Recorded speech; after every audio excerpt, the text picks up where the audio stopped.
there goes my chance of reenacting Sleeping Dogs and visiting all the highlights. Exactly, which is pretty relevant to what's coming up. So getting started with everything, Mr. Josh, anything interesting happened this week? Oh, jeez. I'm there a lot. This week has been hectic. I'm not going to talk about most of that bullshit. So I'll talk about the good things. Okay, talk about the good things while I eat these last two slices of pizza for the guy who hates ASMR. Oh, yeah. Well, I mean, I've been trying to squeeze in some more movies as it's October. Hell yeah. What'd you get to? I saw one. Well, I saw Terrifier. That's some movie with a clown Never in seen it. Is it was new okay. or old? It's 2016. Okay. So apparently it's a spin-off from a film from 2013 called All Hallows Eve. Uh-huh. And that was kind of like an anthology movie, and there's a part where there's this killer clown called Art the Clown, who's just like, it's just black and white, and the makeup is just black and white. But I guess the clown was so popular that they decided to make a spin-off that just focused on him being the villain. It was okay. You could tell it's low budget. It was an alright slasher flick. There is one bit in there that kind of ruined it for me. So yeah. Anything in particular? Like how so? It's not very spoilery. There's a part where he just pulls out a gun. And I pull out my gun. Yeah, and it's just like that just takes the fun out of watching a slasher film. Yeah. It's like, oh, you're just gonna pull out a gun and shoot them. Okay. It's like, thanks. So that was kind of whack. What else? What else have I seen? Saw that. I was watching the 1979 Dracula with Frank. Is it Langella or Langella? I think I don't know how. Yeah, I never officially knew how to say it, so your guess is as good as mine, honestly. Yeah, been watching that. It's whatever. It's a little strange. So not the most. So the movie entries so far, and I'm sure you're about to say another one, but so far, so Yeah. Did watch Tusk finally. That one was kind of interesting. What that? That's a Kevin Smith film with Justin Long as the main guy, and Haley Joel Osment is also in it. Yeah. And it's this weird movie where Justin Long gets turned into a walrus. The fuck? I forgot about that. Yeah, it's a horror film. I guess you could kind of say it's like the weird body horror, like Human Centipede almost. Oh, interesting. I mean, it sounds odd in like an interesting way. Oh, yeah. Yeah, it's definitely an odd film. The humor in it is pretty good at times. So that was an interesting watch. I've been wanting to see that for a few years, but never really got around to it. Earlier today, I got to see that new Addams Family movie that came out. Well, how was it? I was actually really surprised. I enjoyed it. I thought it wasn't going to be that great, but no, it was a lot of good humor in it. So I enjoyed it a lot. Casting was interesting. They had Oscar Isaac as Gomez. A lot of the other... Oh, they had Nick Kroll as Uncle Fester. Oh my god. Charlize... God damn it. Yeah. And then Charlize Theron as Morticia. That works for me. I love Charlize Theron. Mm-hmm. Yeah. Otherwise, the rest of the cast is kind of names that I don't really recognize too much. Snoop Dogg hilariously was Cousin It. God damn it, are you Addams serious? Family, that's already weird. What world do we live in? That's awesome. Yeah, so it's like they just recorded his lives, but they just jumbled them up anyways. So it's like, what? It's like, why? You go through this effort to have Snoop Dogg as Cousin It, and it's like, alright. That's a thing. Oh yeah, Bette Midler was the grandmother. That's awesome. awesome. That's Recognized. That's amazing. But it was a cute film. It was pretty funny. I enjoyed it a lot, because one concern I had was, how are you really going to do Addams Family? Like, it's been so long since they've done anything Addams Family, I think the 90s? I know there was that weird one I think it was late '90s when they had that Fox Family movie with Tim Curry. I don't even remember watching that. So I had my concerns, but they pulled it off. And a lot of the humor, too, kind of reminded me of the old 90s cartoon that I used to watch a lot. So, nice. Yeah, it was good. Good nostalgia. I would recommend it. Good nostalgia. Yeah. I think that was the majority of the films that I watched. Oh, yeah, and then I tried getting my girlfriend to watch RoboCop, but we only got to watch, like, one half of it because it got late. But she was really getting into it. Dude, it's so good. I fucking love RoboCop. Good film. Damn good movie. I saw HBO Now also has RoboCop 2 and 3, so I might revisit those. I don't know if I'd want to revisit 3, though. He gets a jetpack, dude. Remember the jetpack? It's so bad. I fucking hate it so much. Yeah. I would probably pit that. I want to put up a poll now that's like that versus the end of Mortal Kombat Annihilation Dragon. And see which one people think is cooler. Probably the jetpack. I mean, you're probably not wrong. What else, Mr. Josh? I think that's pretty much it. I'm gonna say that's it. Okay. My turn. So I played a lot of Destiny. Got a few more quests done. Has it been pretty stable? Yeah, it's been pretty nice. They did add like executions into Destiny, which is really cool. I just imagine Marcus Phoenix. Yeah, I just imagine Marcus Phoenix just like, oh my god, I yeah, basically, but in Destiny. Oh yeah. Well, it kind of reminds me of like old school Mortal Kombat, only it's not like a fatality. It's just like my person shoots electricity, like the Emperor.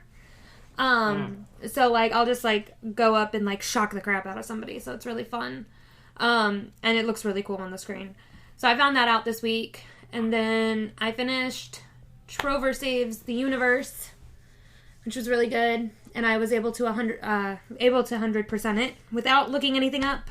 I was getting really frustrated and just about to, and then I was like, no, you got to finish it this way. Nice. So I'm gonna test out making videos with Trover, since I already know how to play it and I already know like where to go and all that. And you're a rehearsed Let's Player. You're a phony. I know. But it's mainly just so I could test out things. To be fair, I forgot we're on the air. To be fair, not every Let's Player does it blind. There are actually quite a few Let's Players who do speed runs or are playing something they have played already. So that was a joke, people. I didn't take it offensively. No, not you. I'm talking to those melty blood people. But we'll get to that later. But yeah, I decided that that's going to be the first game that I actually get to cut and splice video for. Since now I'll have the time to do it, since I'm not taking on any more work at work. And then we finished our Halloween cemetery for the most part at my sister's house, which was a cool thing because we stood back from it, and my sister was like, "What does it remind you of?" And we ended up doing the scene from Beetlejuice. Like, it just worked out that way, so our graveyard looks almost exactly like Beetlejuice, which was cool. Which was not intentional? No. It just evolved into that? Yeah, just turned it into that, and we were like, huh. And we looked it up, and based off our memory, we set up our cemetery that way, so that was cool. Trying to think of what else I did. I like how you went through that without saying it a third time. Very good. I know. Dang it. Finkelstein. And then I wrote a lot this week, which is cool. You're so well read. I know. Also, your threshold is a little low, so you might want to talk more into okay, sorry.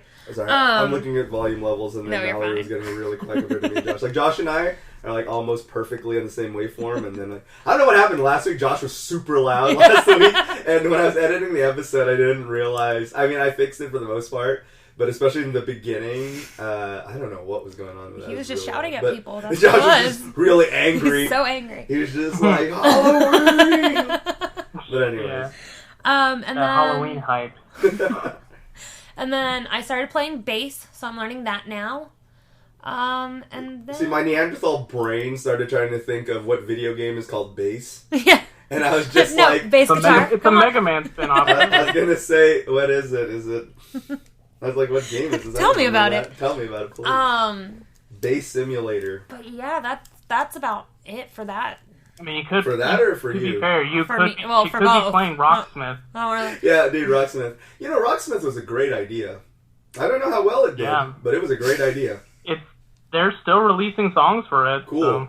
Well, it's good because it's still going. Gave you the choice to play it like Guitar Hero still. It also gave you the chance to use your very expensive guitar that you may have tried to buy because you're probably trying to play guitar. And then if you do know how to play guitar, you could actually, learn how to get better. It was just such a cool concept.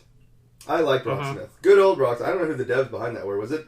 Ubisoft? Was it? It was produced. I was going to say, it was probably... It was a team from Ubisoft. Mm-hmm. Yeah. Wow. Yeah. Wow. You know, and it's also one of the only Ubisoft titles where you don't fall through the earth whenever you're doing something. So, at least, there's that. Which would be really funny if that just, there's a clip of us all playing Rocksmith and falling through the ground. I really kind of want to see that now.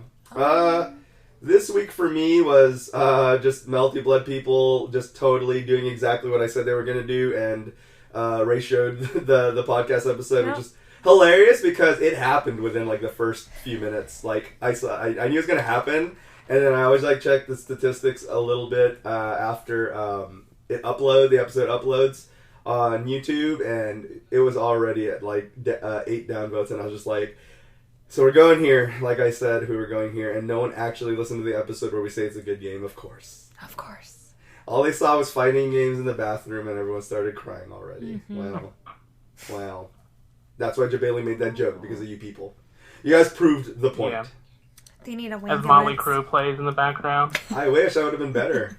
I was actually, when you made that joke in the comments, I was actually really disappointed that I did not make that the title of the episode. I should have. That was the more referencey version of what I was doing. Also, I was going to take it down and re-release it with that title. That's too much effort. All right, y'all talk. I'll be back. Patrick's leaving the podcast. Oh, okay. Well, it's just me and you, Josh. I know. Anything can happen. No, I wanted to get your take on the new... Have you seen the new Joker movie? Yeah. I don't remember if you told me or not. What did you think about it? I was going to say yesterday. Last week. Yeah. Oh, did you finally see it? I haven't. I was going to go see it, and then one of my friends canceled on me, and I was like, dang it. And then I just... They're like, I'm afraid we're going to get shot. Right? No, he had other stuff to do. So I just wanted to get your take. Yeah. I think we talked about it last week, but I've been hearing a lot more about it. I just want to want to pick your brain about it. So, one of the things I heard is that they are terrified, that people are terrified of this movie because it gives a very real look into the darker side of mental health. I wanted your take on that. Yeah, I know. I was talking to somebody about it, and they were telling me how they were like, they did a really good job. They really portrayed mental health in a good way, which kind of made me slightly cringe. But I think it's really on how you say it. I think it does a very good job of portraying the hardships regarding mental stability, because as you watch the film, you do realize that he is the product of the world that he's in, and just a lot of abuse because of his family. Because there is a point where he's not able to get his medication because the city pulls their funding. So he's not able to go see his therapist anymore. He's not able to get his medications. So, which this happens to people, So it portrays it pretty well. At the same time, I wouldn't say it does it quote unquote good, because he's the Joker. So he's still a villain. Yeah, but I mean it definitely hits hard. Okay. When I left the theater, and this has pretty much been the same with everybody else that I've spoken with. Everybody's very quiet as they're leaving. Okay. So it does get pretty hard. It's a really good character piece. You almost are never in a sequence without Joaquin Phoenix in it. Mm-hmm. So you're with him throughout the whole film. Okay. You're with him. That's awesome. Yeah. Mm-hmm. We were... So, yeah, Patrick's pretty back. much shows, like... This is why it's good to have good co-hosts who can just take it up like that, because guess what would have happened if it was just me and John? That wouldn't have been a thing. John, talk to the audience by yourself. Actually, I had him do that a couple of times. But this is what happens when you eat a whole pizza literally minutes before you go record. And then you just get, Anyway, I'm not going to get into that. Okay, so Melty Blood players, hey, appropriate what I just had to do. Yep. And then, you had to go for your next... You had your next match. So. Yeah, thank you. Yeah, my bracket's up. Losers bracket, but I suppose that would encapsulate the entire fan base. Mm-hmm. Losers bracket. Okay, so anyways, Sinking City is I finally got to it. That's a game I've been wanting to play for a while. It's a Cthulhu-style adventure game, and it's really... I don't know if it's good. I think that... Here we go again. I'm going to reference a person I've never referenced before. Jim Sterling put it best in his video that he made about Sinking City, where he just put it so brilliantly. Like, my friend, for example, asked if he should play it, and I told him, I said, let me show you a video real quick to explain to you why it's hard to explain to you why I should or not. The game is from Focus Home Interactive, and it's... they did the Sherlock Crime and Punishment games and stuff like that. And it's Frogwares is the developer. And the game is pretty broken and jank, but not in the same charming way that Deadly Premonition is broken and jank. But at the same time, I kind of like it for the same reasons. Basically, since I had heard stuff like that before from Jim and from Pat, I was just like, this really looks good and up my alley because it doesn't look that good. It's very unpolished. It almost is like easy to say. Like, you'll be walking around, NPCs are just doing all sorts of weird shit for no reason, like walking through each other or going through a building. I don't know if this is inherently a Switch issue because there is a graphics drop because of the Switch's inferior hardware, but the reason I chose to get it on Switch over PS4 or PC was because portability. I'm not going to lie. I mentioned it before, so I'm not going to drone on, but the Switch saved my love for video games. I'm all back in now, even when I am playing docked at home. But there was a point where I wasn't even really playing video games other than for the channel. So, thank goodness for the Switch. Yeah. But I don't know if the load-in and pop-in issues is just a Switch thing, having a much lower FOV and stuff like that. So that could be just a Switch thing, not necessarily just polish issues of the game in general. So I'm not going to judge it on that. But the NPCs being weird and stuff confirmed does happen on the PS4 version and everything. Textures can be a little wonky sometimes, a lot of inconsistency. So on a technical level, it's an absolute mess. There's a lot of convoluted systems in it, like crafting systems and stuff that are more chore-ish than they seem immersive or whatever. But despite all the flaws, I've been having a blast with it. It's a lot of fun. Now, the thing it also made me realize is how, at least in people I interact with on a daily basis, a lot of people I know don't know what Cthulhu is. I always thought that Cthulhu was so commercialized now to the point where it's no different than Freddy or Jason, really. Yeah. But, we got an email about inquiring about wanting to do a guest spot. Ooh. Yes. Okay, anyways, that's cool. That's to get awesome. an email like that. In the middle of the podcast where I'm going to stop doing that. But anyways, but I was really surprised how little people that I interact with, again, on a regular basis outside of my group of friends. Everyone in my group of friends knows what Cthulhu is, plain and simple, just what it is. But a lot of people don't. And it was really weird when I realized I don't know how to describe to these people what exactly that is then. Say a tentacle-faced... Welcome to Cosmic Horror. Yeah, a tentacle-faced god of madness is basically how I try to, From the lost city of Raleigh. Yeah, basically. And, it just made me realize how engrossing Cthulhu lore actually is. And it's one of those things where it's a lot easier if you just know what it is than trying to explain someone, because there's a lot going on in Cthulhu Land. I literally had to hand my friend my collection of H.P. Lovecraft, because we worked together. Mm-hmm. Literally handed her the complete collection and just was like, just read this and then we can discuss it. That's another thing that the game. That's another thing that the game did not drop the ball on. That I was very surprised. Is a lot of H.P. Lovecraft stuff's pretty racist. If anyone has ever experienced Lovecraftian stuff, it's pretty racist. Now, a lot of media... Just the name of his cat alone. Right. And a lot of media ports, especially video games, tend to downplay this. Well, Sinking City doesn't, but the good thing is they also don't... They're not cringy about it. I was a little worried at the beginning, and Jim expressed this as well, but this is just genuine. I'm not just quoting him. This really was my concern as well when I saw it. Was there's actually a warning at the beginning of the game that goes... Hey, guess what? Lovecraft shit was pretty racist, and that was a pretty racist time, so we did not exclude that, so be careful. There's shit in this game that's a little, and so I was very worried that it was going to be too ham-fisted or inappropriately handled, but I'm still probably, it's a huge game. Again, I'm playing like a 1,000,000-hour game. I'm about maybe a quarter through of even, and I haven't run into anything terrible yet,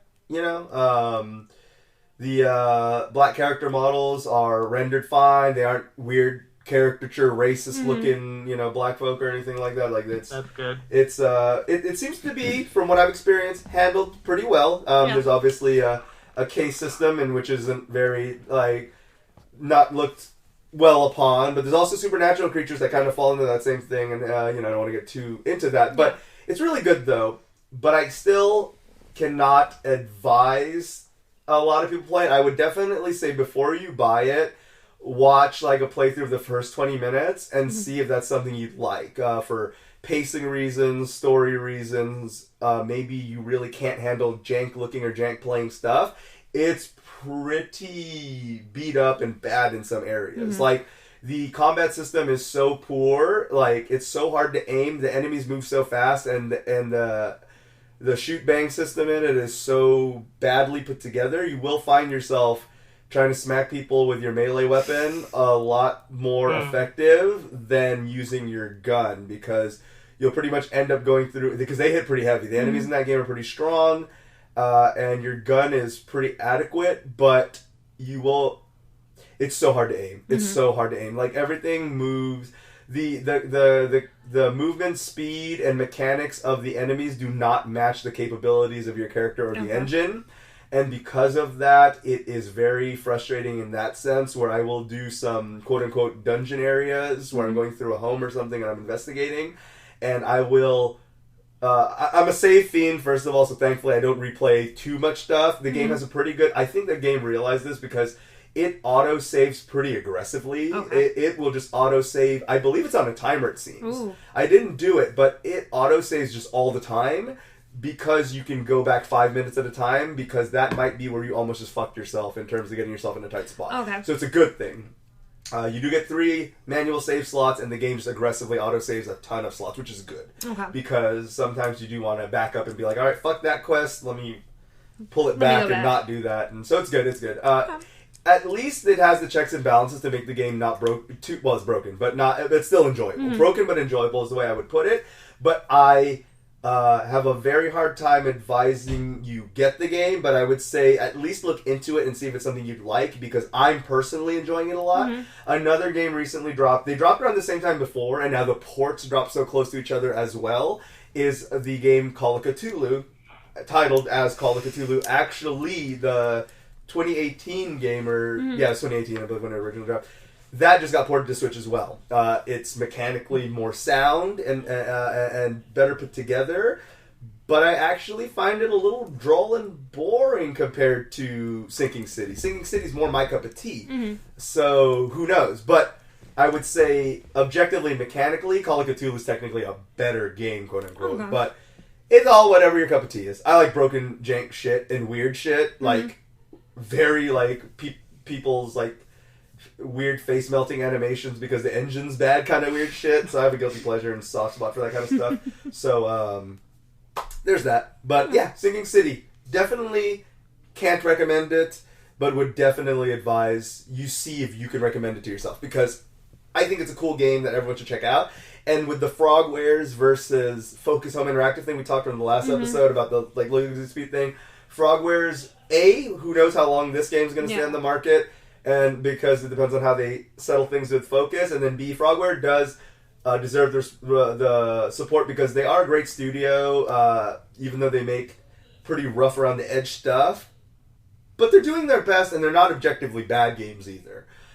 So they definitely do deserve the support, so Focus maybe will be a little more reasonable because, you know, for those who are wondering what's going on with that, this isn't just a bait thing to make you watch the last episode or listen to the last episode. It was just a lot of content. I'm not going to fucking go through all that again. But unfortunately, Focus is being an uncharacteristic bit of a prick right now, which is weird because they're usually the mid-tier good guys at the moment. They're far from indie, but they're no AAA publisher for sure. They've always been that middle ground hero, so it was a shame. I was actually very heartbroken to hear that they are being a little EA-ish when it comes to the way they're treating some of their devs in terms of this weird new policy they just pulled out of their ass and are trying to enforce retroactive. But Frogwares, good people. So best of them, and I hope they work it out with Focus. The only other thing I was playing was a game called Rad, which we talked about on the podcast back in March, I believe, or April, and it's a cool roguelike game. Two of my favorite genres of games that I love playing, but I'm so bad at that I never finish because I just get stuck at a level or whatever because I'm not good, are roguelikes and Souls-likes. Roguelike is an actual genre. Souls-like is obviously just the spin-off of anything Dark Souls-ish, which I guess it's kind of become a genre, like, unofficially. It's good stuff, though. Rad is a pretty cool game. It's a very heavy 80s motif, CRT lines everywhere, awesome 80s music. It's by Double Fine. Okay. So, Brutal Legend, fucking Full Throttle, Psychonauts, and all that good stuff. So, Schaefer and company are behind that. The other Schaefer and company are behind that. And, it's good stuff. I like it. I'm just bad at it, but it's a lot. It's fun. You know, you go like a roguelike. You play through your rounds and you just try to beat it in one go. And then if you die, you got to start the level all over again with no power ups and no items and so on and so forth. And it's a lot of fun though because as you level up, you gain mutations to your advantage, whether it's a projectile weapon, a thing that lets you see through walls, whatever the case is. There are different mutations that you can get that will aid you into beating that level, and it's all about eventually getting that configuration and choosing a character with the right play style and balancing all that to finally get that configuration that gets you past that level. Okay. Because, like in roguelike fashion, even from the very first boss is already kind of difficult. It's like these two assholes that fight you at the same time, and I hate two boss fights because, especially in a game where it's purposely difficult, because I'm just like, fucking hell. Yeah. Hey, Josh, there's a pretty infamous two-boss fight in Souls, isn't there? Smog. Ornstein and Smo. Yeah, Smog, whatever. Yeah, whatever it is, I honestly don't know the exact. However it's pronounced. Yeah, but yeah, I hear that one's notoriously hard, isn't it? It can be, yeah. I know there's one part because the order in which you defeat them dictates which armor you're going to get. Interesting. So if you want the really cool Ornstein armor, you have to kill Smog first. But then Ornstein will get his power up, and he just gets like really difficult. Okay, fair enough. Okay, that's what I thought. And so, a not as hype version of that is one of the boss fights in Rad, and it's just difficult because focusing on two things while all this shit's happening at the same time is just hard. Yeah. One covers the room in acid, then you only have half the room to work with, but then now you're pinned with the other asshole who's trying to fight you, and you're also trying to avoid the acid that's spreading. And so, like, it's cool, but like I said, I'm terrible at roguelikes. Like, I love Crypt the Necrodancer, bad at roguelikes.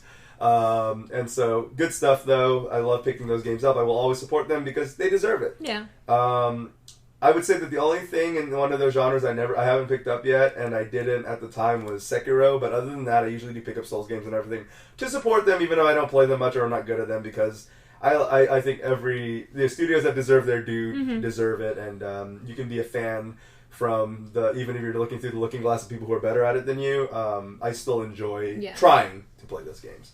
So there's that. That's pretty much it.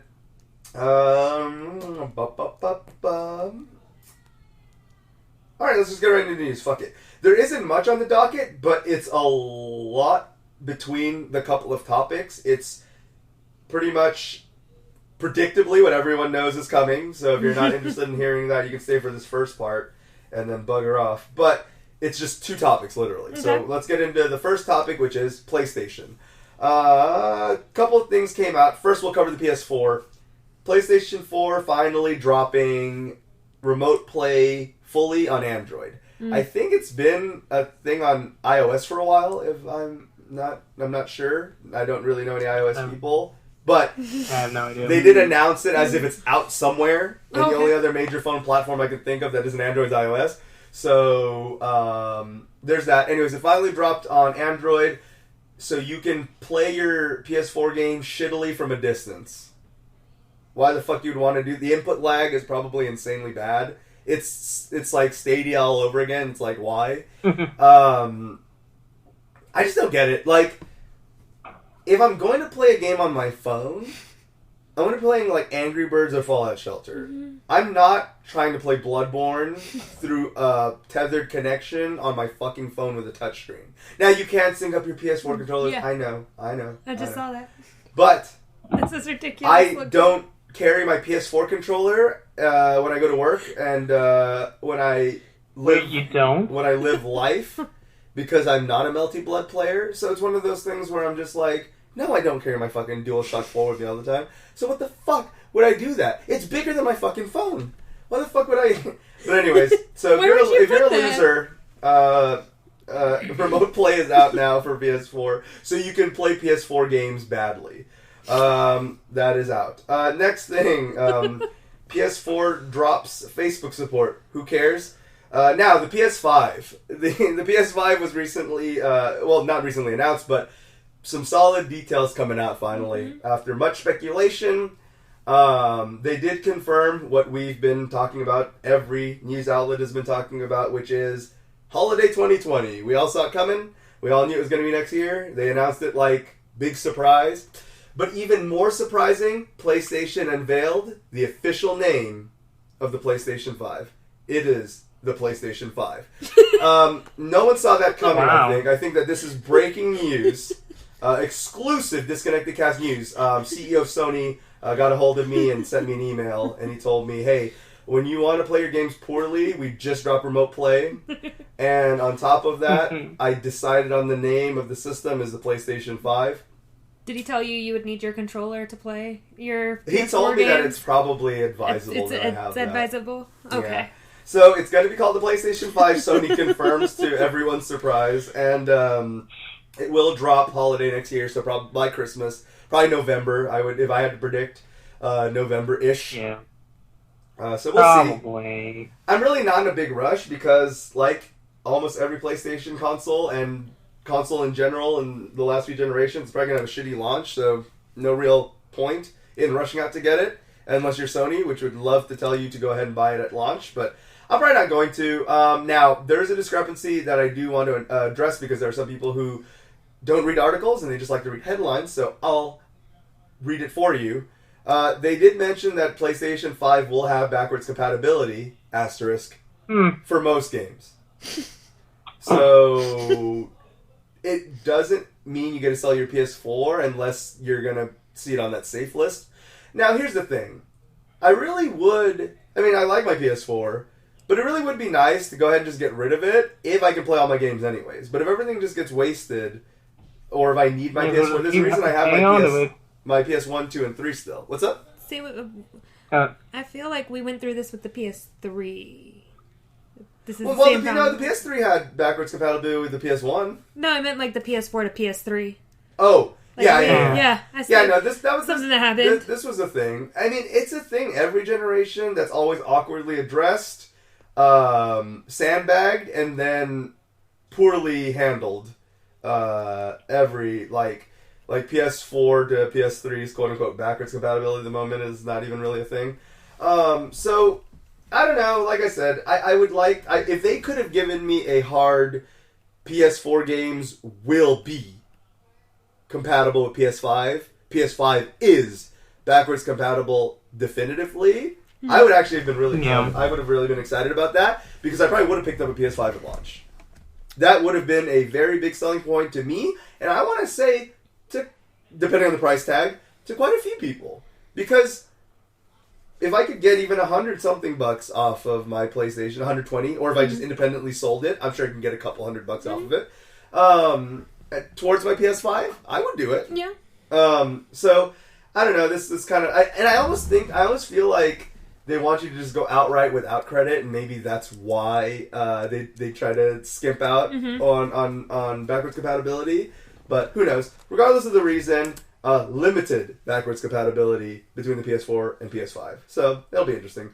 If it's at least, if they can give me even 80% of games, 90% of games are going to be. Oh yeah, I have that on there. Are going to be on there. Then there's that, but. We'll see. Getting into the good stuff that they talked about. Well, they talked about ray tracing nonsense and a bunch of bullshit resolution stuff. That's all just speculation. I remember before the PS4 came out, they said 60 frames. It's 2019, and barely any games on the PS4 or Xbox One have 60 frames, so shut the fuck up. Stop telling me about ray tracing and get games to run at 10. I don't care about 4K and all this shit. If it runs at 25 to 30 frames. Do you know what 4K looks like? It looks like high definition garbage. Mm-hmm. So, why the fuck would I want that? Get your shit together, do 1080p, 60 frames, and then I'll worry about the rest. Yeah. But they did talk about, again, a bunch of fantasy shit like 4K, 120 frames. Fuck off. Now, coming into the realistic stuff, that's really good. They did talk about a few features, mostly regarding the DualShock 5, which was interesting. Oh, that's right. The brand new controller is going to be called the DualShock 5, which is pretty cool. What? Did you see that coming, Josh? That'd be great if they went for a fucking complete swerve and it was just this is the V. And it's just the Virgil Mobile logo, but as a controller. I think that would be cool. No, anyways. So they did mention that most of the features, like the speaker and everything from the DualShock 4, is going to be moving over. It's essentially, surprise, surprise, going to look the same almost. It's hardly distinguishable from the DualShock 4, very much like its namesake. But there are two things that they're adding that I did find pretty cool. But the question is, will they utilize it, right? Because the DualShock 4 has a few cool features that many games do not utilize. The LED. Mm-hmm. One of the only cool ways that I saw that used was in Second Son, Infamous, where when you do tagging, it changed to the color of the spray paint you were using as you did it, and you held the controller sideways and pretended it was a spray paint can. That was cool. That's cool. I can't think of any other game that really did fuck all with the LED other than GTA 5 does the blue-red when the cops are chasing you. Big fucking whoop. But at least it utilized it. Again, not too many games I can think of really utilized it other than Red, You're Dying. Wow. Nice, guys.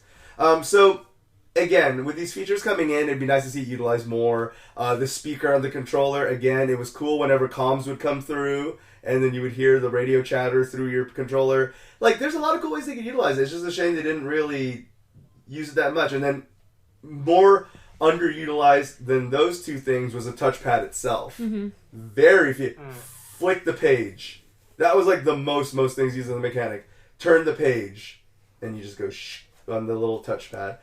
It's you spent, I'm sure, a lot of money developing this shit. Maybe use it. I know it's on the dev side more than PlayStation's. They're just giving the devs these tools.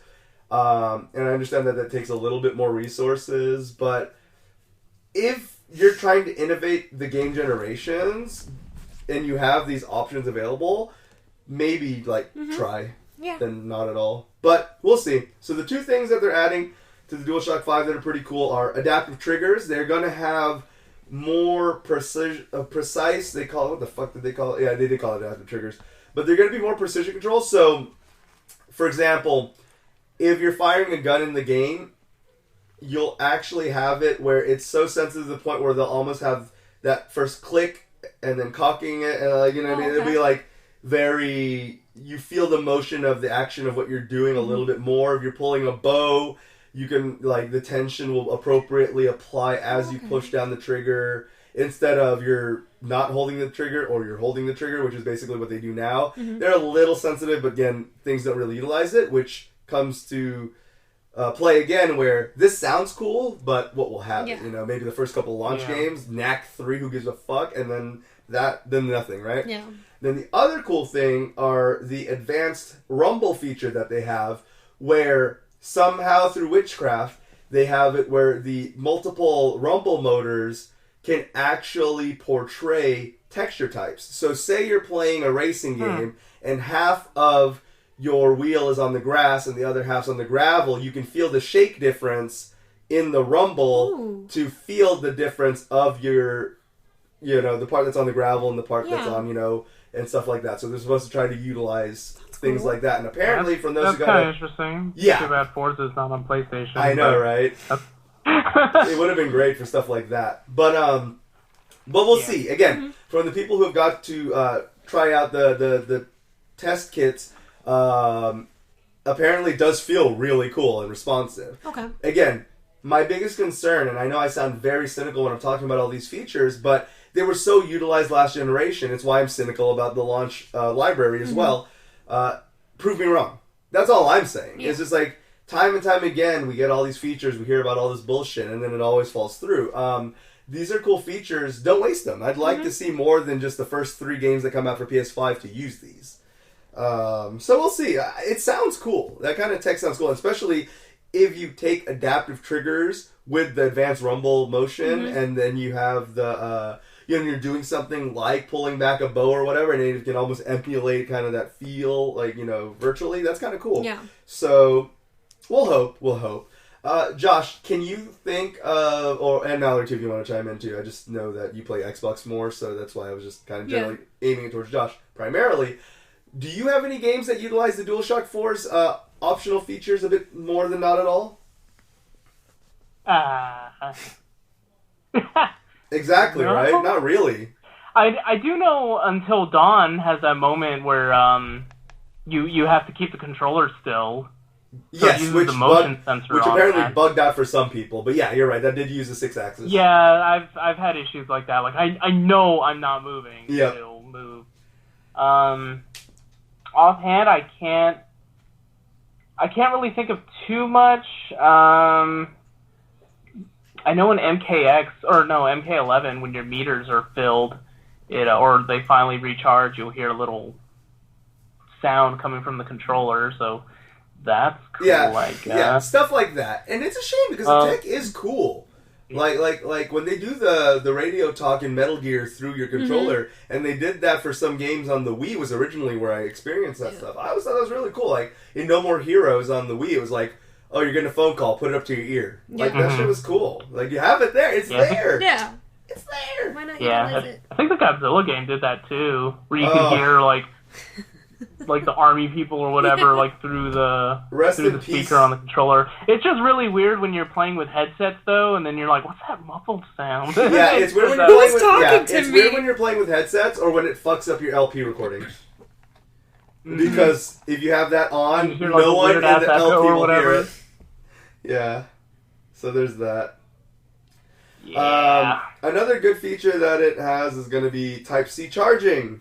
Yes. They're there. The Switch was the first one to do it, but now everyone's going to get on board with this new gen.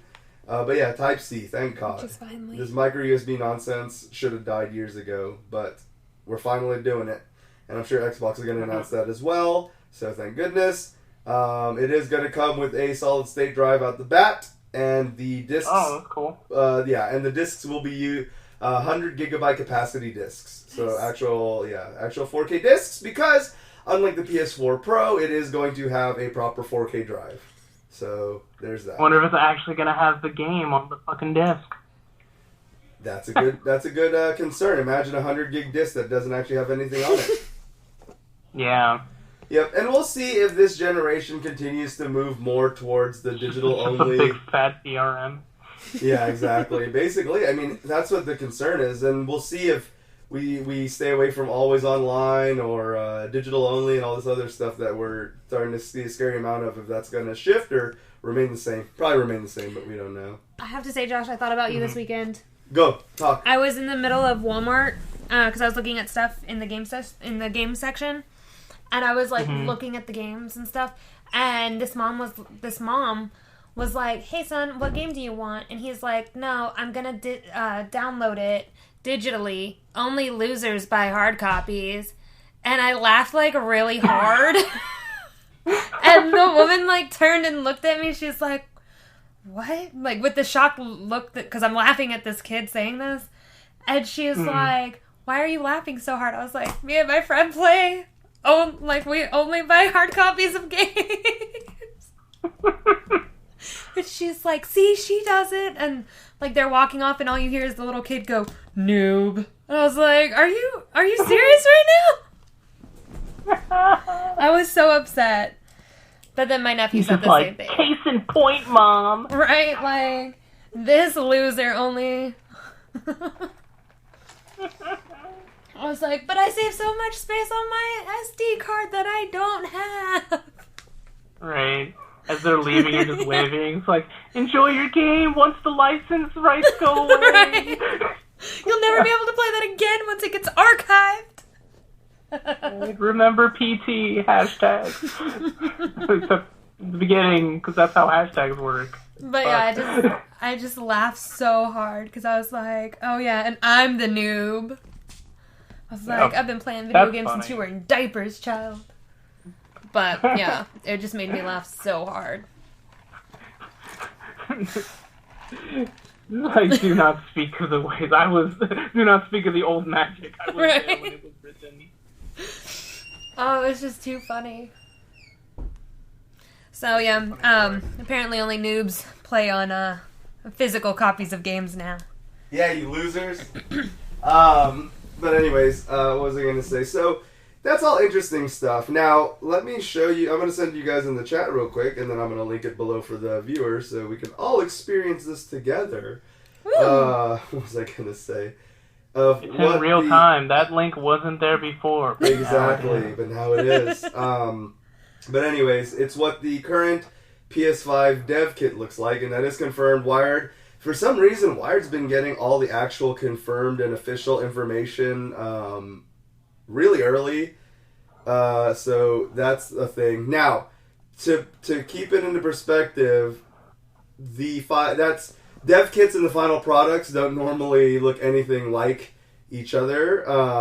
So don't worry about, it like looking like, because this is what the PS4 dev kit looked like, and we obviously know what the PS4 looks like now. But yeah, the PS5 dev kit looking a little wild there. I don't know if that's future or ugly, but yeah, that's a thing. But then as you can see, digital. Yeah, as you can see, the PS4 dev kit didn't look really pretty, and I think that the final product, even though I wasn't the biggest fan of it, still looked better than that. That is a monstrosity. Yeah. I do have to wonder why it has so many, the PS5, why it has so many charging slots on the side. Like, do you see that? There's 5 of them. Because I/O is important. There's 5 of them. I/O is important. You're going to have that many multi-terabyte drives plugged into your PlayStation because games are going to be 300 gigabytes each now. Josh, I feel like me and you are just going to share a PS5 that we like trade back and forth each week because we only play physical copy games. God damn it, guys. Yeah, let's go. Let's see. What does this say on here? Does it say let's go physical? Let me see. Let's go digital. No, anyways, that's me and weird. You are the only ones holding this stronghold right now, Josh. That's it. You guys are weird. There's gonna be that weird. Let's get digital. Yeah. and then when all of us digital folk lose all our games, you guys will be the last one standing. So that's fine. Let's see. Fortnite did something stupid. Who cares? They did some weird thing that the internet's going viral about. 10 secret doctors hate him. 12 secrets as to why your doctor, drive him crazy. I was trying to do a clickbait ad thing, but then I forgot how those things are worded. They're worded very poorly, and that was somehow worded worse than those. But that's it. But let's get right into the main topic, which, before we do that, it's plug time. Josh, for the people that are leaving because they don't want to hear about Blizzard, where can our lovely listeners find you? On YouTube at Shiro Play 5, and on Instagram and Twitter at Joshiro Joestar. Miss Mallory? You can find me on Instagram at awesome_Mally. And that's about it for right now. There you go. And you can find me on @ZDRocker at most social media platforms. Entertainment.com, and I dare you to type what I just said, entertainment.com, and see what you get. And disconnectedcast.com, and catch our episodes every Monday at 11 a.m. Central Standard Time. So, for those who do not understand what's going on in Hong Kong and China, but you heard about the Blizzard thing, because this is the thing I had to explain to a lot of people, because I do have family in Hong Kong, so I have kept up. This shit's been going on for a while now, and it's just become kind of pulled into this whole mess on the side, but it's been going on in the while. But basically, China is trying to have extradition laws active in Hong Kong and Taiwan, because they're China, not really properties, and with the way they have it set up, their claim is they want these extradition laws to go into effect, so that way if the baddies flee to these countries which don't have an extradition agreement at the moment, they can go and bring them back to China and judge them, quote unquote, fairly, as the Chinese do. Mm-hmm. And Hong Kong and Taiwan are like, yeah, this sounds like a raw deal, because if you follow the rules you're saying, that's fine, but we feel like there's a catch. We feel like you're China, and you do some pretty sus stuff sometimes, and we feel like this is gonna fuck us, so we're not in on it. And so, basically, over in the past year, it's gotten pretty violent. You know, they've been protesting against this. China's really just trying to strong arm these countries into it. They're not having any of it, especially in Hong Kong's situation, where it's kind of by rules between the British and China, kind of like have both their hands in the Hong Kong pot, and it's a little weird in the way that political thing's going. But essentially, Hong Kong's like, no. But the problem is, these protests have gotten pretty violent. Lots of people have died and have been injured over this kind of stuff. And basically the people of Hong Kong are pretty much like, we've had enough. We don't want this shit anymore. We want this shit out of here. We want China to just back off and be like what they are to us, like that uncle country to us, and just go back to being that. Stop killing our people and all that stuff. So, in a nutshell, that's essentially what's going on. So these protests are kind of like boiling over, and Tsung, a Hearthstone player, is very pro Liberate Hong Kong, and he spoke out about it. And Blizzard, who go figure, Tencent, which you're going to hear if you've never heard of before, they pretty much own.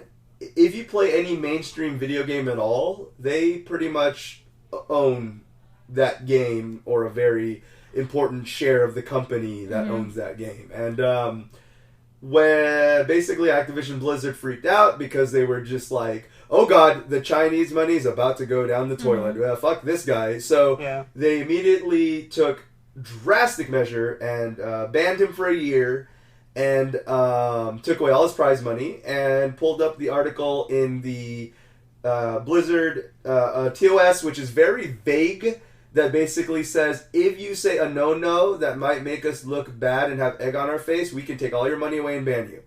That is a pre-existing term prior to the incident, but again, so vaguely worded that it could apply to pretty much anything. It could be anything, almost. Exactly.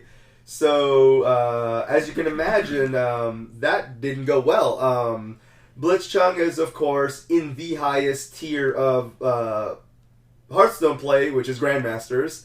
And he won Season 2, but was stripped of all his winnings. We're going to elaborate. There has been, for those who are all current on the story, don't worry, I have the updates. It's just going through it as it happened.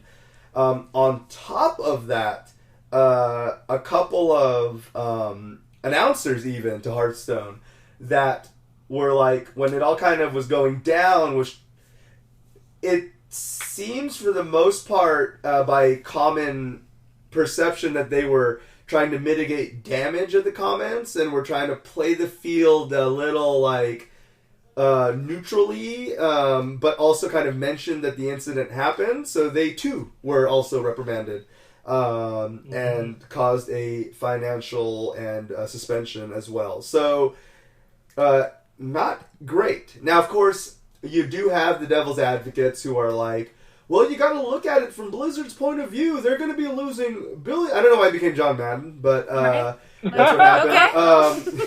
You're going to be, you have the John Madden supports Blizzard confirmed. I think you should talk like that the rest of the podcast. But basically, what the fuck is this thing? Oh, right. You have the people who are like, well, you got to look at it from Blizzard's point of view, man. They got to save the Chinese money. That's lots of money. That's billions of dollars. The problem is censorship and human rights alienation is not really necessarily monetarily equal to anything, really. Now, I understand that these are in other countries where that's a little different, and then you have Activision Blizzard, who is part... Tencent has a stake in them, but not as major as some other companies. And they are also technically an American company, and they also have stakes in other countries that are in there. So I think that the main argument is, for people who still aren't quite getting what the big deal is the fact that what's inherently an American company is alienating rights that we of all countries should be very supportive of, simply because China has a stake in their company. Now, for Activision Blizzard, it's actually a 4.9% stake, which is a lot still. Monetarily, considering how much money Activision Blizzard makes, 4.9% is a lot.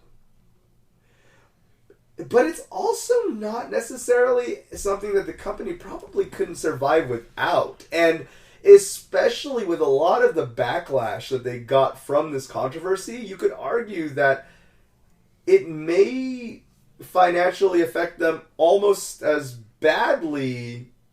I'm sure if you crunch the numbers, not really, but what I mean is it still did a big wound to them because it also affected them appearance-wise and PR-wise. You have, one of the main examples that I think was an article from Kotaku that I read where they were talking about, China has always been a big supporter of Activision Blizzard, other than Tencent owning part of the company. When that trash fire of a movie Warcraft came out, China, it grossed $225 million in China, which well exceeded, made budget, and profited Warcraft already, where it commercially failed everywhere else. And boom, they made it up from there. Yeah. So that kind of just shows you the statistic that they're going for, where they're like, well, they liked our lukewarm product, and they spend money on it, so they're more important than the people who are more critical of us.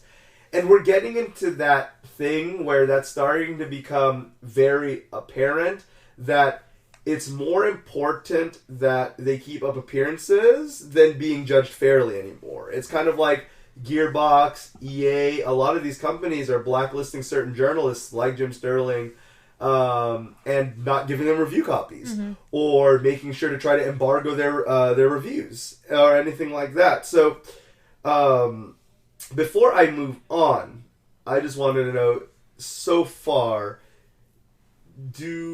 would you guys say any fairly that Activision Blizzard kind of even has a leg to stand on at this point in terms of being a partially owned company, or kind of like, do the politics, should that even be affecting the decision that they make? Because although it does say very vaguely something that might hurt the company, isn't that a bit twisting the words to fit the situation a little bit? I don't know. Like, I mean, I think so, but yeah, I mean, I forgot where I read this article from, but I think it was a site that usually covers a lot of stonks and shit. Right. They were pretty much saying how Blizzard was roughly in a lose-lose situation.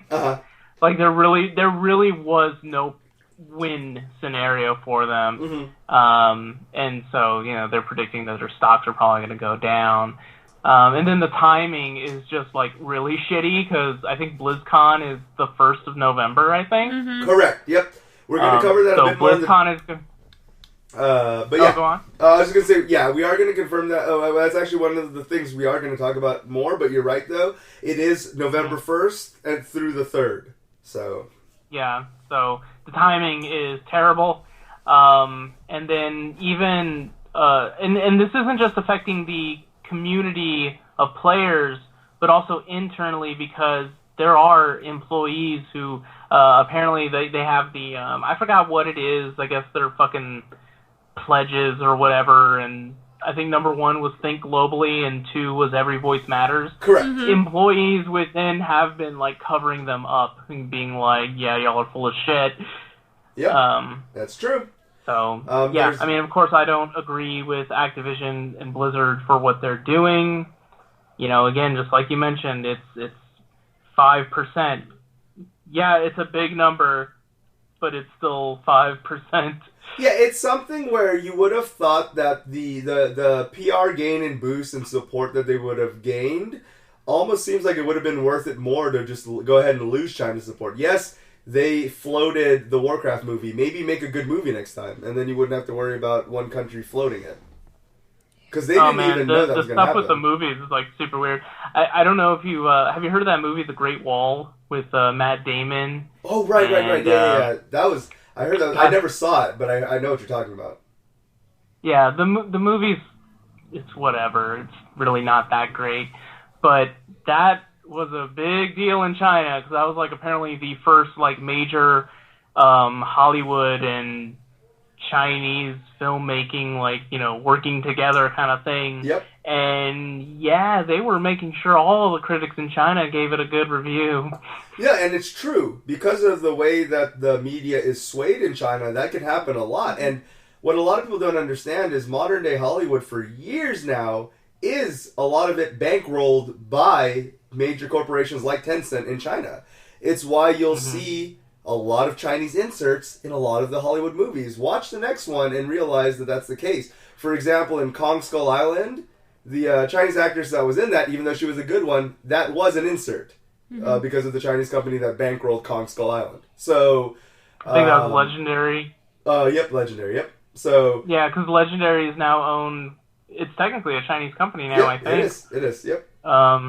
And I remember when the there was an article I read when they were kind of worried about the lackluster sales in America. They were just like, no, the foreign market's going to make up for it. The foreign market, AKA China, because they say it vaguely, but we all know what they mean. Yeah. Yeah.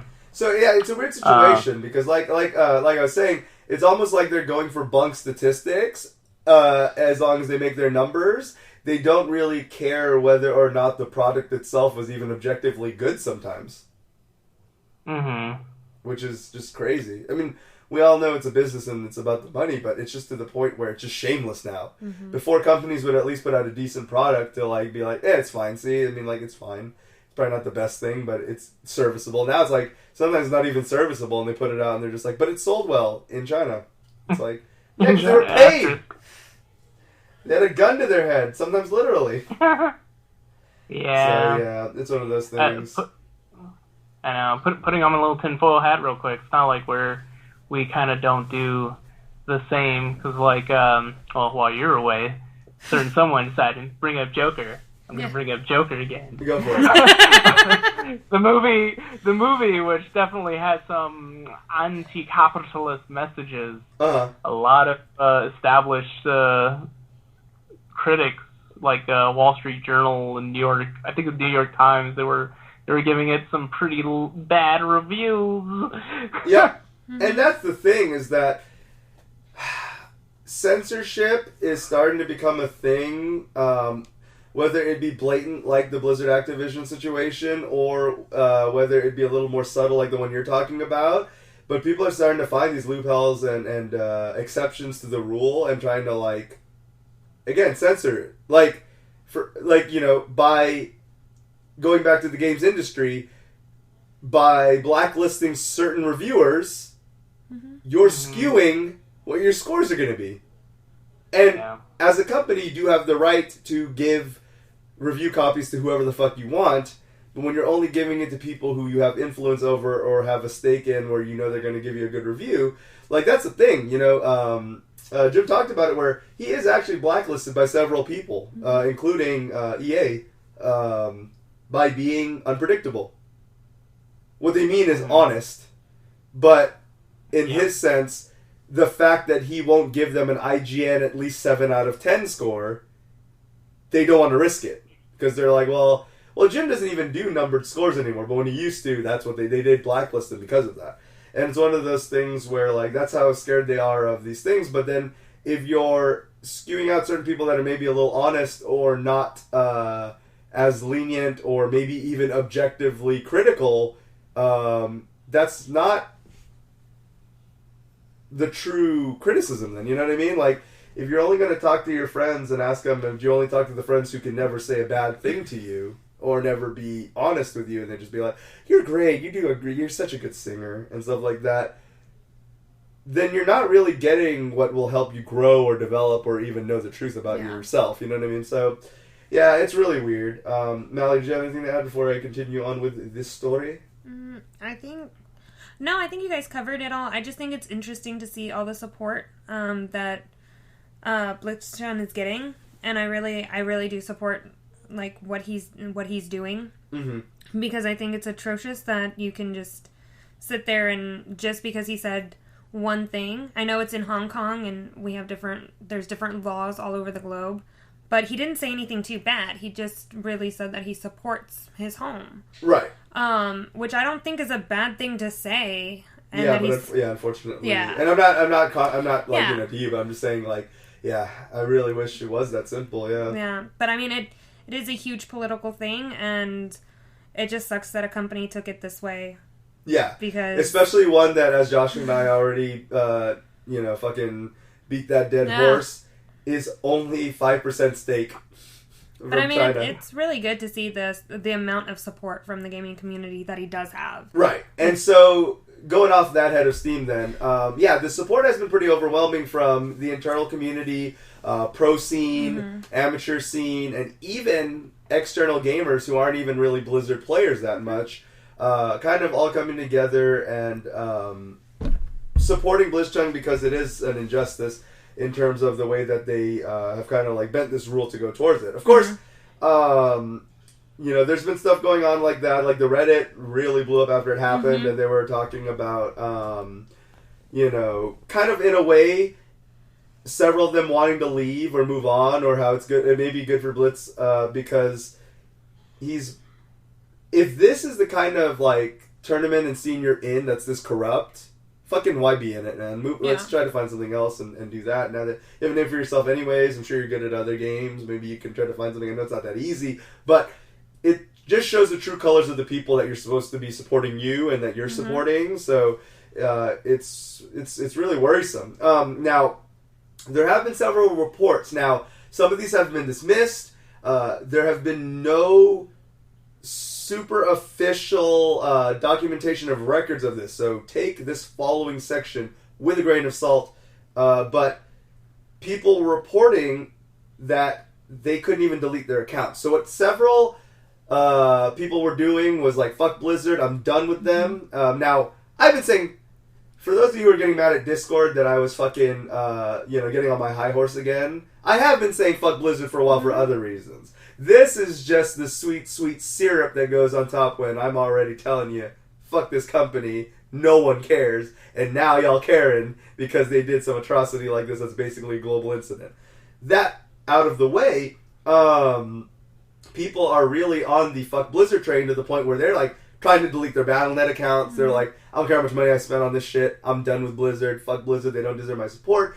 They need, when accounts get deleted, it goes away from Blizzard's overall user base numbers, which is very important for them to have. And it was getting to the point where they were starting to lose so many, they were scared of this happening. So they reportedly, some people are saying it's not true. Some people are saying that it is, but there's exceptions, so on and so forth. But allegedly, at one point, Blizzard disabled all the authentication methods to delete your account. So there's 4 possible ways you can apparently delete your account, and Blizzard allegedly ceased those at some point to try to get people to either forget, give up, whatever their end game was, to not delete their accounts, so that way it doesn't just have a clear mass exodus of player base. So again, a scary manipulation of systems because they could easily just hide behind, guys, we're just having server problems. Guys, it's just a server issue. We're totally not doing that. And then you just make a fucking, Jim Halpert face at the camera and go, okay, you're right. But yeah, it's just crazy. Like, I understand that this is huge, and I understand Blizzard is just what the fuck am I saying? The ship is sinking really fast, and they only have duct tape to patch the holes, so they are frantically moving. But it's kind of y'all's fault. Yeah. One interesting support movement that's been going on is people taking Mei, the Chinese character from Overwatch, and turning a lot of awesome Liberate Hong Kong art with her. Which is, for those who don't get the big reason of why Mei, is they're basically taking the Chinese character and flipping it around and being like a big ol' fuck you to be like, yeah, we took your character, we're turning her, headcanon-wise at the very least, and through this art, she's pro-Hong Kong. Fuck you. Got a little weird when Mei's voice actress, I forgot her exact name, made a tweet shortly after that was like, yay China. So that was a little, that's, because she's from China, proper. And she, like many people I know that are from China proper, it's scary. Do not talk to anyone actually just try not to talk about it in general, but be very careful if you talk to someone that is from China about this, because their viewpoint is very different. They're very passionate on the Chinese side of things, and it's a little hairy. So anyways, that was kind of her silent dagger that she pulled out by doing that tweet, because it seemed so sweet and innocent, and she is a sweet and innocent person for the most part, trust me. She's awesome. But I see you. She got that from me. I was like, I see what you're doing there. You're like, I'm Mei, by the way, is what she was kind of doing with that tweet. And that was a little awkward, because that was kind of her response to people using Mei in Hong Kong support art when she's kind of on the other side, where she was basically like, yay, China! Mei's voice actress here. Yay, China! So it's just like, oof, okay. So there's that. But after all that, and again, there's a reason I only had 2 topics on the docket today. There's still a lot more to go, ladies and gentlemen. Blizzard took almost a week to respond. It's been about 5 or 6 days. Blizzard finally responded. And here's what the response was. First, they reduced Blitz's sentence. And I'm going to call it a sentence. Some people are saying I'm an alarmist by doing that. It's a sentence. To 6 months. So they halved his ban, and they gave him all his money back. Here's what I don't like about this. You guys have heard this a million times, and I have said it a million times, is I hate apologies through having your arm fucking twisted.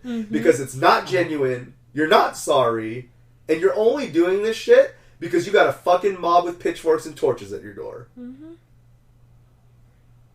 I do not forgive Blizzard anymore for doing that.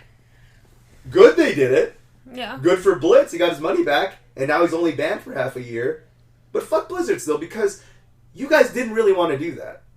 And the other thing that was a little insult to injury, so they do that, and they go, yeah, guys, like, we gotta, like, be a little careful. And then, like, basically what they said still is, this still could happen again, by the way. So they did that, then they go, oh yeah, but this doesn't mean... Let this be a lesson. This is basically what they said. In so many words, I'm being a bit hyperbolic, but this is basically what the message was. You can read it. It's pretty clear. Let this be a lesson. Be careful what you say if you're a Blizzard player. Mm-hmm. If you're a pro Blizzard player, still watch it. Because we reversed this one. We'll turn this into a 6-month slap on the wrist.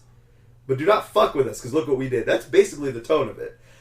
The thing about all that really pissed me off, though, aside that being a very backhanded, passive-aggressive warning, or I guess overtly aggressive, was they had the audacity in that statement to go, and by the way, guys, y'all, this isn't about the China money, all right? This is about our TOS. This isn't about the China money. I said, shut the fuck up, okay? Do you really think that everyone is stupid enough to fall for that? Guys, he just broke the rules. We're not worried about losing money. Guys, no, that's not what it's about. Really? That's not what it's about? Coincidentally, the incident, probably one of the only ones ever reported in Blizzard history of someone enacting that rule of some of the shady shit that some Blizzard players have said in the past.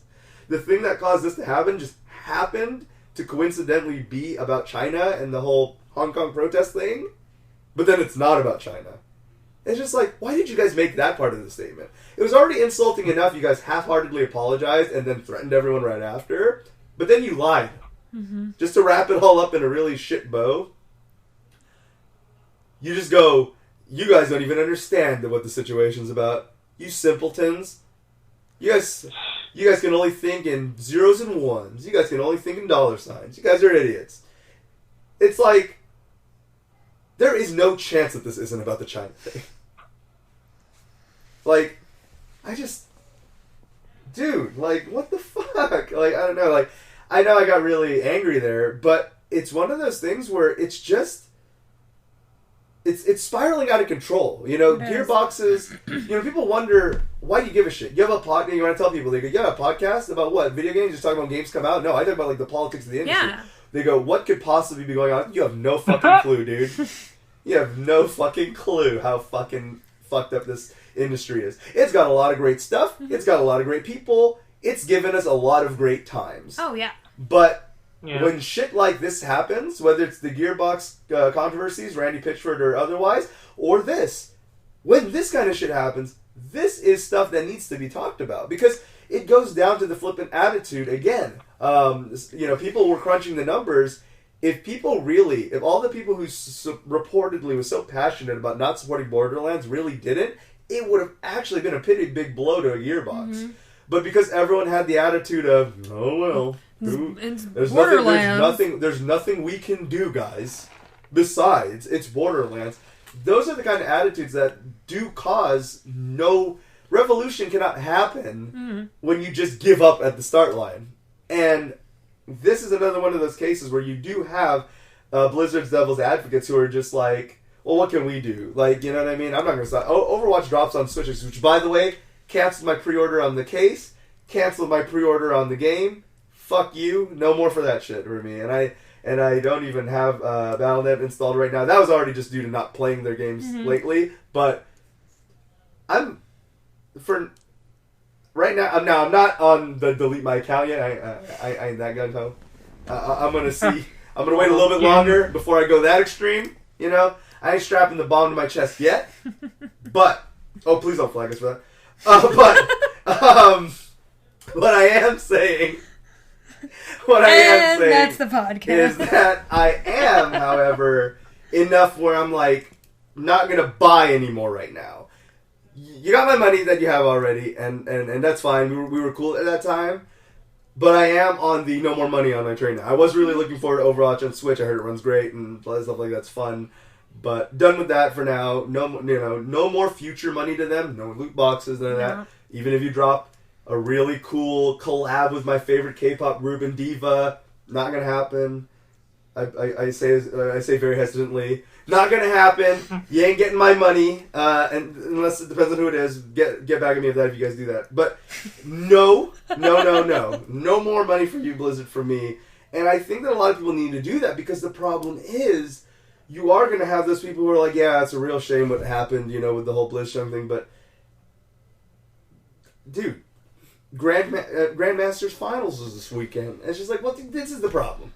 You're just forgiven of that. Like, I know none of us have really, like, played that much Overwatch lately or, like, really been, like, playing much of any Blizzard games. I think it lets them treat gamers this way. Like, if we don't start doing something, I think it's not really, like, a firm thing. It does, yeah, absolutely. It lets them treat us, poorly, and what I don't think is fair is that these big gaming companies can treat us this way, and then we still end up going and being like, well, maybe they learned their lesson this time, Yep. without actually doing anything. Like, I remember when, what was it? Some game dropped, and, like, me and my family were really excited, and I don't remember exactly what happened, but we ended up modding the crap out of that game just to piss people off because I think they gave like an exclusive to something. I don't remember what the context was, but we ended up sitting there just modding the game and just taking the game over ourselves because we were bored and we were upset with what was going on with it. But I mean, I think it's a real shame that we're getting to this point where now we're letting game companies treat us this way and also not giving fair reviews to games. Like, yeah, absolutely. A lot of the honest reviewers aren't being given their copies, therefore they can't review the game ahead of time. Therefore, when the Metacritic drops at launch, it looks good. Falsely positive. Yeah. Yep. Another example recently that happened, this actually just happened within the last, at least of the recording of this, 24 hours or so, is one of the Overwatch League coaches was forced to delete a tweet condemning censorship because he is related to Overwatch, related to Blizzard, and was told, yeah, you can't be saying that shit on Twitter because you are related to us, therefore stop. It's just, where does it stop? You know what I mean? Like, that's the other thing too. It's bad enough it's being supportive. It's bad enough we let them, abuse us in terms of the people who are being like, this is bad, continues to buy the game. Mm-hmm. Those type of people. But again, it's like you said, you're setting a precedence where when they realize they can't get punished or no one will go ahead and bother punishing them, they can do whatever the fuck they want. Mm-hmm. Like, I don't know. Like, that shit's just, like, insane. Riot Games spoke up about the situation recently, and of course Riot Games is also partial owned by Tencent. So, great. Tencent in there again. Riot Games spoke out about the situation and said, guys, please ignore the fact that we're owned by China also. Yeah, they said, as far as we're concerned, with League of Legends and whatnot, sensitive topics and politics has no room and should not be, said by anyone related to the sports. Like, why are you talking about that? Like, maybe don't have a political opinion if you're a esports guy. What? And of course, I'm just poorly paraphrasing it, but their whole thing is, guys, like, we have these rules for you, because apparently League and Riot have similar rules, where they're just like, yeah, maybe don't talk about that stuff, is basically what they were saying. They were just like, we can't really say we don't think that Blizzard was wrong. We kind of agree, is basically what Riot was saying, owned by Tencent. Now, the interesting thing came up where Epic Games, who is 40% owned by Tencent, spoke up and actually said, we don't care. Say whatever the fuck you want. You're a Fortnite player, you have political agenda, who cares? Now, that's what they said. And they also have the highest share ownage by Tencent of the other companies that we mentioned. But do they actually mean it? See, that's the thing. Yeah. Do they? When Fortnite champ from China, from Hong Kong wins the tournament and then says, fuck China, will Epic Games still have as big of balls as they have right now, where they go, we don't care if you talk politics on our shit. We, Fortnite, don't care if you guys talk about it. That I don't know, because now, let's put it that way, not that this would justify it, but 40%, now we're talking big game. We're talking big numbers now. They have been doing, not that I like Epic Games at all, but they have been just being dicks this whole time. They have been. That's what we talk about all the time. Yeah, exactly. We talked about bullying to get indie devs, bullying to get exclusive, bullying Steam. So it's a bit ironic that this is their big cool guy moment. Yeah, I think they're bluffing. I feel like what they'll do is if this was to happen and say Blitzchung won Fortnite, he switches to Fortnite because fuck Blizzard, and he wins and then goes, yeah, liberate Hong Kong. I feel like then Fortnite would be like, but you broke this rule. Taking away all your prize money, and we're going to ban you for a year. Yeah. I feel like that's what would happen. I don't think... Epic Games has to be bluffing. I feel like they know that they have the biggest stakes, so they're trying to play big game and then bluff, but it's got to be bluffing. It would make no sense for the company that has the biggest 10-cent stake to actually mean that. Because I saw something, and I was trying to find it again. Well, I'm over here looking up all these. Well, while you look for that, as Josh mentioned, BlizzCon is coming up November 1st through 3rd. Attendance last year, 40,000 people. So pretty big event. Apparently a lot of Blizzard groups are organizing protests to be holding outside of it. So one, we'll see what their actual attendance rate is, and then B, we'll see how many people end up protesting it. That could be really, really juicy and interesting. So juicy! But very. But yeah, we'll see though. We'll see. I mean, honestly, there isn't much to say other than the Blizzard, foot and mouth, and they kind of deserve it. I'm trying to stall some Alec. I'm trying to look at that last thing before I know. I'm trying. While she does that, but yeah, no, and so this is the thing that is in the end, the biggest scare of this all is this is actual censorship that is being pushed and supported by companies like Activision Blizzard and Riot. That's the big problem, is the fact that they are straight up suppression of freedom of speech is what this is the world we're moving towards, where gaming is getting involved in conversations like this. I can't find it now. It was an interesting article. Well, if you can always send it to me. Yeah, I'll send it to you later once I find it. But yeah, no, that's the thing that's the scariest thing about it. Kotaku made an interesting statement that I did like in one of their articles, where they were talking about how this particular incident proves that even the video game industry, despite the fact that people are always trying to say otherwise, is most definitely politically charged. Mm-hmm. And the conversation about video games can definitely be politically charged.